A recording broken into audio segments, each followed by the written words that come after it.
சொல்லப்படும் எல்லா வார்த்தையும் கவனியாதே, கவனித்தால் உன் வேலைக்காரன் உன்னை நிந்திப்பதை கேள்விப்பட வேண்டியது இருக்கும். ஹல்லேலூயா.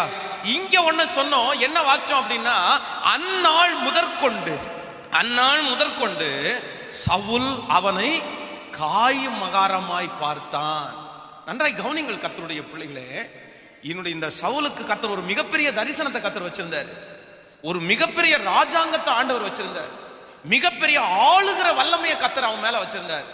ஆனா இவன் எந்த இடத்துல தோற்று போனான் தெரியுமா? அவன் பலன் இல்லைன்னு தோற்று போனான் அவன், இல்லைன்னா அவனுக்கு படை வீரர்கள் இல்லைன்னு அவன் தோற்று போனான். அவனும் கழுகை போல வேகம் கொண்ட அவனுடைய மகனும் சாகிறதற்கு யார் காரணம்? அவனுக்கு விரோதமாய் அந்த ஸ்திரீகள் ஆடி பாடுகிற அந்த வார்த்தையை கவனிச்சது தாங்க காரணம்.